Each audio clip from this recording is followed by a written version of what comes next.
Alors que le match face au Havre a acté notre 8ème place et donc l'absence de Coupe d'Europe la saison prochaine, l'actualité va beaucoup tourner autour de l'arrivée de notre futur coach et par les informations mercato qui vont s'intensifier tout au long du mois de juin. Dans l'épisode d'aujourd'hui, on va parler de pas mal de choses, on va revenir sur la réaction de Pablo Longoria par rapport à la 8ème place, on va parler de l'avenir de Sternal, Bacola et Selami, de la piste Mikotadze, des départs potentiels cet été, et on fera un point sur ce qu'on sait sur le dossier du coach. Justement, d'après vous, est-ce que Georges Mikotadze serait une bonne recrue pour l'OM? Est-ce qu'il faut se renforcer au poste d'avant-centre ou alors faut-il continuer de faire confiance à Faris Moumbagna et également à Iliman Ndiaye en doublure d'Aubameyang? J'attends vos avis en commentaire. On passe tout de suite au vif du sujet avec un focus sur l'avenir de trois jeunes très prometteurs. D'abord Enzo Sternal qui est considéré comme l'un des grands espoirs qui sont arrivés en post-formation. Il a été très bon en U17, même chose en U19 cette saison, en championnat comme en Gambardella, en étant constamment décisif. Il est sous contrat professionnel jusqu'en juin 2025, la direction marseillaise s'est activée en coulisses pour lui formuler une offre de prolongation d'1 an, une proposition refusée par Sternal qui n'a pas été convaincu par le projet proposé. A priori, la direction ne lui a pas garanti qu'il serait présent à l'entraînement avec les pros à court terme et ça ferait partie des éléments qui font douter Sternal. Ce qui m'inquiète un peu plus, c'est que la direction n'aurait pas l'intention de lui faire une grosse proposition financière pour le convaincre de rester. Bien sûr, ça dépend de ses prétentions, mais ce serait un vrai échec de le voir partir. Je le trouve très bon avec les U19 et ce serait logique de le voir s'entraîner régulièrement avec les pros et progressivement gratter des minutes. Si on tarde trop à le lancer, ça va pas l'inciter à prolonger et on pourrait perdre un grand talent à l'été 2025. La direction prend le temps avec lui, mais il y a plusieurs clubs qui scrutent sa situation, qui pourront faire une offre et qui oseront sûrement le lancer. À ce moment-là, on s'en mordra les doigts. Concernant Bacola, la Minute OM expliquait dimanche soir que la direction marseillaise s'activait pour lui faire signer son premier contrat professionnel. Pour rappel, il est en fin de contrat en 2025 et plusieurs clubs européens sont attentifs à sa situation, notamment en Allemagne et en Espagne. Les dirigeants lui ont fait une proposition de contrat pro, seulement comme l'explique la Provence, c'est le cas le plus épineux du centre de formation et faut s'attendre à un long feuilleton pour boucler sa première signature pro. Contrairement à Sternal, Bacola a fait 2 apparitions dans le groupe pro quand il y avait beaucoup d'absents. C'est un joueur qui est polyvalent, que je trouve déjà mature dans son jeu et qui mérite de se rapprocher encore un peu plus du groupe professionnel la saison prochaine selon moi, mais il aura l'occasion de se montrer pendant la prépa estivale. Le dernier dossier à régler c'est celui de Yanis Selami, le milieu de terrain est actuellement sous contrat aspirant jusqu'en juin 2025 mais il devrait continuer à l'OM. Apparemment il s'est mis d'accord avec la direction sur les bases de son contrat professionnel en début d'année. Il est maintenant en attente d'une proposition écrite pour sceller son avenir, à la direction d'officialiser tout ça pour boucler un premier dossier chaud du côté du centre de formation. Petite information hors mercato mais une information très importante, d'après Europe 1, Jean Onana et Faris Moumbagna ont été victimes d'un carjacking dans la nuit de dimanche à lundi. Les auteurs ont même fait usage d'une arme à feu puisque des impacts ont été retrouvés sur les véhicules. La Provence ajoute que Bamo Meïté était aussi présent puisqu'il suivait le véhicule d'Onana et de Moumbagna. Le quotidien nous rassure en affirmant qu'aucun des 3 joueurs n'a été blessé, ils ont pu s'échapper après avoir pris plusieurs balles, ça c'est le principal mais ça reste un événement très grave qui va les traumatiser, on leur envoie tout notre soutien.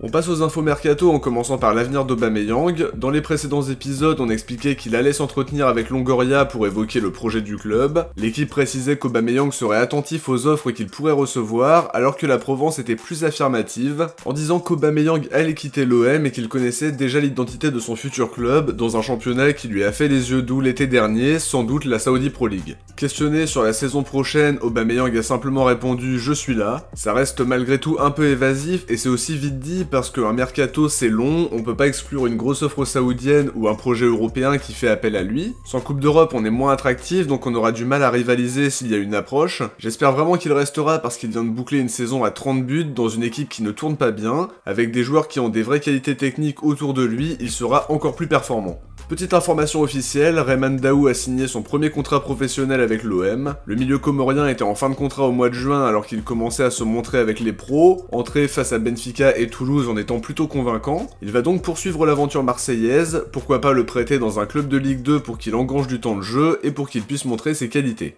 Concernant l'avenir de Jean Onana, l'option d'achat était automatiquement levée si on se qualifiait en Ligue des Champions et qu'il disputait la moitié des minutes de l'équipe. Aucune des 2 conditions n'a été remplie donc il va logiquement faire son son retour à Beşiktaş. Foot Mercato précise que c'est un retour de courte durée puisqu'il aurait déjà des prétendants sérieux en Italie. Si on veut faire le bilan de son passage à Marseille, il faut prendre en compte ce pourquoi il a été recruté. On avait besoin d'un joueur de plus pendant la CAN, mais on savait qu'il était surtout une doublure par la suite. Je l'ai jamais trouvé excellent, mais il a toujours été impliqué, il a essayé d'aider l'équipe du mieux possible. Il n'a pas triché, mais son passage restera anecdotique. Après cette saison chaotique en championnat, j'attendais la réaction de Pablo Longoria. Le président a réagi sur la catastrophique 8ème place en zone mixte. Il considère que c'est inadmissible, qu'il est très déçu parce que l'équipe n'a pas été capable de gagner à l'extérieur en dehors des 4 dernières équipes du championnat, que ça montre qu'il y a un vrai problème d'ambition, de personnalité et de prise de conscience de ce que veut dire jouer à l'OM. Il demande à tout le monde de prendre ses responsabilités en faisant son mea culpa, en disant que cette 8ème place doit nous servir de leçon et que ça veut dire que la direction n'a pas toujours fait les bons choix.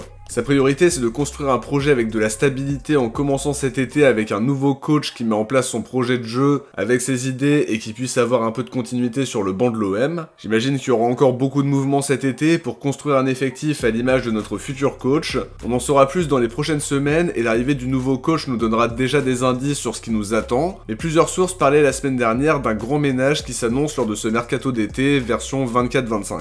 Côté arrivée, l'OM ferait partie des clubs intéressés par Georges Mikotadze d'après les infos du Parisien. L'attaquant géorgien a vécu une première partie de saison compliquée avec un temps de jeu très réduit à l'Ajax. Pour se relancer, il est revenu à Metz avec qui il a été brillant sur la deuxième partie de saison. 13 buts et 4 passes D en 20 matchs de Ligue 1. Mikotadze a un contrat longue durée avec l'Ajax puisqu'il a signé jusqu'en juin 2028 et sa valeur marchande est estimée à 9 millions d'euros par Transfermarkt. Ses excellentes prestations avec Metz vont forcément faire monter sa cote. C'est un attaquant qui a vraiment le sens du but et qui est très important dans le jeu. C'est un profil intéressant, mais à voir si ça ira au-delà du stade de la rumeur. Rennes, Lyon et Nice font aussi partie des prétendants, mais on imagine que Mikotadze ne prendra pas de décision pour son avenir avant l'Euro. En tout cas, la tribune olympienne croit savoir que cet intérêt est réciproque, la possibilité de venir à Marseille plairait à l'attaquant géorgien. Après, il y aura aussi une vraie réflexion à mener pour les dirigeants. Perso, j'ai envie de revoir Ndiaye dans un contexte plus favorable parce que c'est un joueur qui a du talent, qui a manqué de confiance toute la saison et qui n'a pas connu une adaptation idéale avec 4 coachs différents en moins d'un an.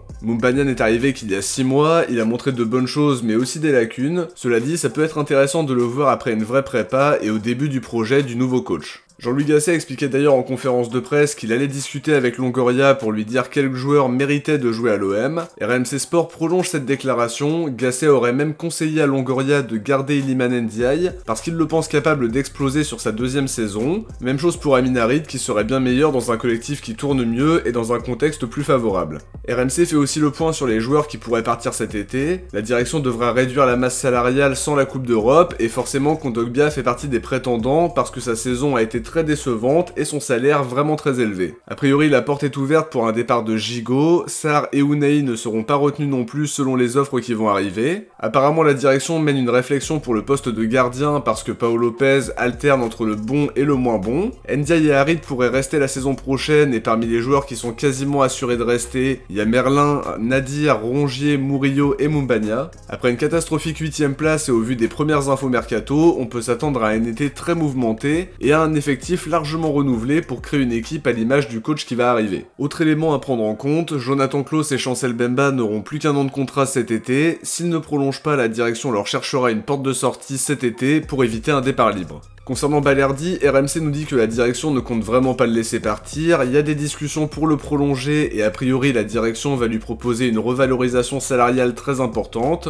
Il est à moins d'1 million d'euros brut par an et comme on le disait dans l'épisode d'avant, s'il prolonge son salaire doit refléter sa montée en puissance. Apparemment s'il ne prolonge pas et qu'il y a des clubs intéressés, la direction demanderait 35 à 45 millions d'euros pour le vendre. Personnellement j'espère qu'il restera parce qu'il a passé un cap et j'ai envie de le voir confirmer la saison prochaine. D'ailleurs puisqu'on parle de Balerdi, il fait finalement bien partie de la liste élargie de Scaloni pour la Copa América avec l'Argentine, même s'il y aura 3 à 4 joueurs qui quitteront le groupe avant le début de la compétition, à voir s'il en fera partie. Sur le dossier du coach justement, Lille aurait formulé une offre de prolongation pour Paulo Fonseca d'après les infos de Gianluca Di Marzio. Apparemment il va rencontrer le président lillois dans la semaine, mais dans le même temps, il est annoncé proche de Milan et on sait que Fonseca est la priorité de l'OM. Seulement nous on n'est pas qualifié en Coupe d'Europe, donc ça fait un argument de moins par rapport à Lille et Milan. Ça peut clairement peser dans la balance. On devrait rapidement être fixé parce que Fonseca va rencontrer sa direction, Milan va annoncer son prochain coach bientôt, et Longoria s'est aussi fixé une deadline puisqu'il veut son prochain coach avant la fin du mois de mai pour préparer le mercato. Autre information intéressante qui vient de Sky Sports, Fonseca devrait rencontrer Longoria mercredi, et malheureusement c'est pas positif pour nous parce qu'il devrait refuser l'offre pour accepter celle de Milan, à voir maintenant si ça va vraiment se confirmer.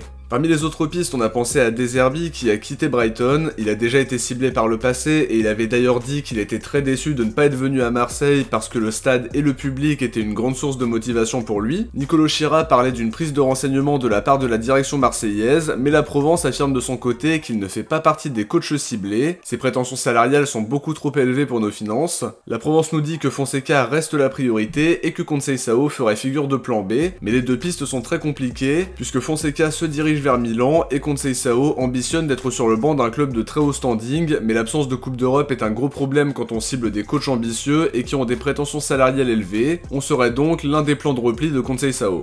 Un autre nom est sorti lundi soir, celui de Raffaele Palladino, le coach de Monza. Sacha Tavolieri affirme que Longoria a pris des renseignements sur sa situation, c'est un nom qui avait déjà été un peu évoqué l'été dernier quand Tudor venait de partir parce qu'il jouait en 3-4-1-2 si je dis pas de bêtises. C'est un jeune entraîneur parce qu'il n'a que 40 ans mais il a déjà montré de bonnes choses avec Monza en les faisant monter en Serie A et en les maintenant cette saison. Il est en fin de contrat donc ça peut faciliter les choses, à voir si ça ira plus loin, mais il fait partie des coachs qui plaisent à Longoria. L'équipe a aussi parlé d'un intérêt pour Mathias Almeida, le coach de l'AEK Athènes. Longoria apprécie beaucoup son profil mais il est totalement sécurisé par son club parce que son contrat court jusqu'en juin 2028. C'est un dossier qui me semble très compliqué même si le profil est vraiment bien. Il joue en 4-4-2, il a eu de bons résultats dans le championnat grec en terminant deuxième à 2 points du PAOK. Il a une moyenne de 2 points par match depuis son arrivée, mais comme on l'a dit, il a un contrat de très longue durée avec l'AEK, donc ça complique les choses. Le journaliste grec Giannis Chorianopoulos affirme de son côté qu'Almeida n'a absolument aucune intention de quitter l'AEK cet été.